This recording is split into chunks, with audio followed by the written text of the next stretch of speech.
What's going on, guys? This is Clark Knives, back with another video. And today I've got a really cool knife. This was gifted to me by a really good buddy, Immaterial Turtle. Go look him up on Instagram.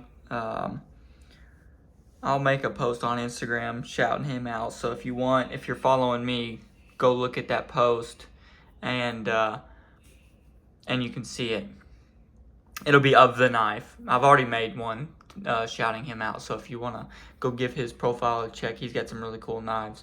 But he's a really good friend of mine, and he gifted me a knife. And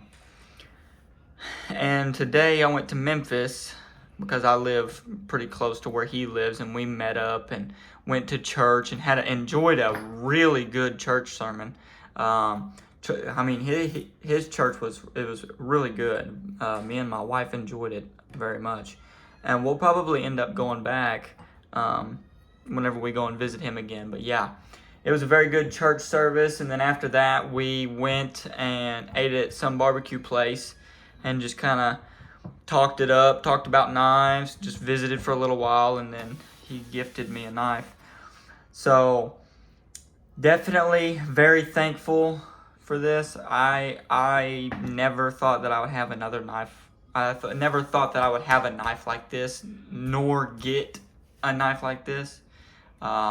This specific knife I have wanted before, but I just never thought it was attainable. So I just kind of threw it on the back burner and never really even tried to get it or thought about getting it. So I'm gonna go ahead and show you the tube. But before I get into it, I just want to say thank you again. Thank you very, very much. I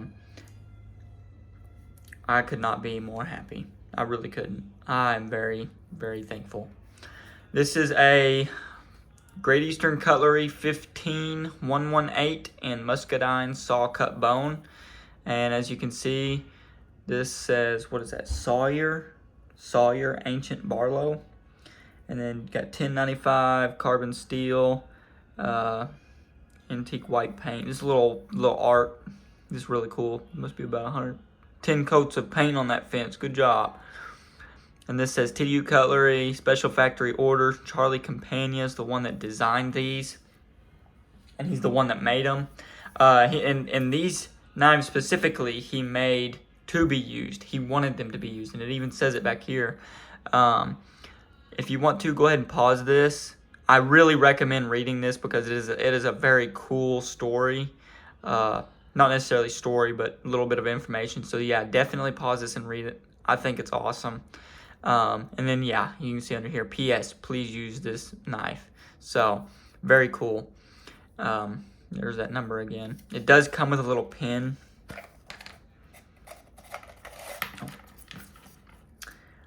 It comes with a pin. It says Ancient Barlow, and I'm pretty sure something on here has to do with the flag of like where Charlie is from. Who was it? Knife Thoughts told us about that. Go check him out on YouTube. He's a really cool guy. I like Knife Thoughts a lot. I watch him quite often. But yeah, he explains Charlie Campagna and how one of those things on that pin is like a representation of his flag, where he's from. I can't remember, or else I would tell you. But anyways, let's go ahead and get into the knife. I know a lot of people don't have a very long attention span, so I'm going to kind of make this one a little short. But here is the knife. This is the muscadine saw cut jig bone. And you're probably looking at this knife thinking, man, that thing looks like a hunk of crap. Well, I mean, it's kind of made to look used and abused, really. I don't think it's a hunk of crap, but it definitely doesn't look like a new knife. But believe it or not, it is a new knife. For those of you that aren't very familiar with Great Eastern Cutlery, Great Eastern Cutlery makes and manufactures low production knives with very high quality. I don't think I've got another one on me right now, or I'd show you, but you can go watch my other videos on them. It shows off some other really cool Great Eastern Cutlery knives, but this knife specifically is made to look old, hence the Ancient Barlow. So you can see here, the bolsters have, what I've heard, have a little bit of heat treat left on them. And I'm not too sure, but from the little bit of research that I've done, Knife Thoughts said that whenever they punch them with the press, they just leave it like that. They don't sand them, they don't polish them or nothing. I could be wrong, and that could be just the heat treat. I'm not too sure. But either way, I think it looks absolutely awesome. Makes it look like it's been really used and abused. It's got a little bit of patina on the bolster. And who knows? Some of them don't look this bad. Some of them look a lot less rough. And this is not just like a paint detail. This is actual... I don't know if you can hear that or not, but... And the pin is very proud from somebody that would be hammering on it to tighten it back up and then peening the pin out. I like this look a lot just because it looks really old. Looks like your grandpa used it. And I've got a trapper that I did a blade swap on that I left a little bit of the pin out for that specific reason. I think it looks really cool. And as you can see here, these pins are pretty proud, and they have been hammer finished as well to look old. Those got loose at one point. Your grandpa gets his ball peen hammer and bam, bam, bam, tightens them back up. But for those of you that don't know what a Barlow is, it's got a extra long bolster and no end cap. This is supposed to be for more like roughness and rigidity, or whatever you want to call it. It's supposed to be like a working man's knife. So that's why this bolster is a little extra long. It's supposed to be a lot more tough whenever, you know, it's open and stuff. Let's see here. And this bone is also made to look very pocket worn. You can kind of see that the paint is faded over, or not the paint, but the dye has kind of left the end from where it's been worn. Or, you know, you can see there's a little bit of a, I don't even know what you'd call that, pocket worn look to it from where the bone's been rubbing on the pocket so much. But you get the point. And as most of y'all probably haven't noticed, because it's kind of hard to see, but the bone is very prominent to the bolster. Like, it sticks out a lot more. And if you look up just an old Imperial, this is what this reminds me of. If you look up an old Imperial Barlow knife with the brown saw cut handles and the single, it may be single. There's some of them are single blade, some of them are two blade. There's a little pin and a clip. Be pin and then a clip first. But the little plastic handles that those come with are always really proud where they meet the bolster there. And that reminds me a lot of this. And I actually kind of like that. It feels really cool. But like I said, these knives are no joke. These are top quality, very pristine. Fit and finish is immaculate. You can see the strikes down the middle. There's absolutely no gaps whatsoever. And there's no blade wiggle, even with them making the knife look like this. But here's the blade. The blade is kind of made to look like it's been sharpened a lot. It's a little thin. And I didn't even know this until I watched the video. I just thought that this is how the spear point came. But I guess the blade is made to look like it's been sharpened a pretty decent amount, so it's a little bit thinner. And same with the kick. The kick is not pointy like most of the knives that you get, because that's been filed down so that the knife will sit further down. Because if if your kick was this much and your blade came down here, whenever you sharpen it so much, the tip will become proud and you'll catch it on things. So the kick most of the time will be filed down so that the blade can fit in further.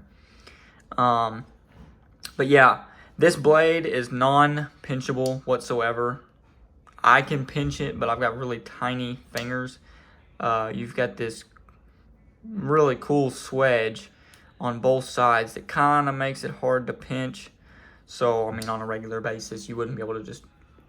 It's easier to use the nail nick than it is to pinch it. The nail nick does sit pretty close to the liner there, so you really do have to kind of get your fingernail in there and pull it out. I think if you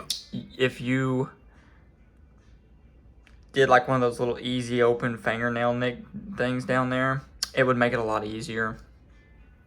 But I'm not worried about that. It doesn't bother me. I usually use a nail nick anyways.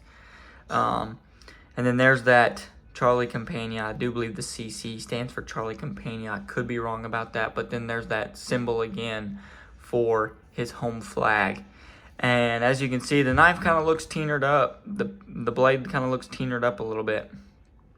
And it says Tidiute Cutlery, made in USA, and then GEC Carbon 15118.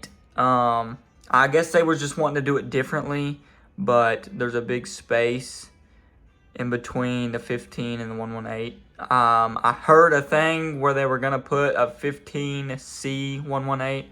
I think Knife Thoughts was talking about that, and they put C for Campania. I'm not too sure. But as far as this knife is absolutely immaculate. I mean, they did a very good job on this knife. Some of the ones you will see will have little cracks like this down the bone. Now, I don't know if this is like an all the way through crack, or if it's just like made to look like a crack. I really ain't sure. It doesn't feel like it's made to be an actual crack. It feels kind of like it was just, oh, I'm gonna scratch this, make it look like a crack. If you look at this, if you read this, it would kind of explain the whole thing about this knife and the other ancient Barlows. So I'm not worried about this holding up. If something happens to it, I'll just have it recovered. I'm going to use it either way. But it's going to be riding in this slip here. This is a Richter Knives slip, and I've had this thing for quite a while. This was actually the first slip I ever bought on Instagram. I watched Richter, and I actually tried texting him on TikTok because I watched him on TikTok and YouTube. But I figured it'd be easier to get a hold of him. And then I finally got a hold of him on Instagram, and I was like, hey, I want to buy one of your slips. And then after that, that's whenever the whole YouTube thing started. So, Richter Knives slip. I love this slip. I've had it for a long time. And it goes, if you can tell, the way I put the knife in. Come on, Mel. It goes with the saw cut on my knife. So, and it's almost the same color. It matches. So I really like that. But yeah, that's this knife. I'm going to use it, teener it up, and we'll see how it goes. Put some even more use on it. But yep, if y'all enjoyed this video, go ahead and like, comment, and subscribe. And seriously, go give that fella a follow. He's a very good guy. Like I said, go to my Instagram profile and click on the latest photo, which will be of this knife and slip, and give him a follow. He's tagged in the description there. So thank everybody for watching. I'll go ahead and I'm gonna go ahead and hop off here. I'll go eat some dinner. Thank you for watching. Go ahead and like, comment, and subscribe, and we'll see y'all next time. Peace.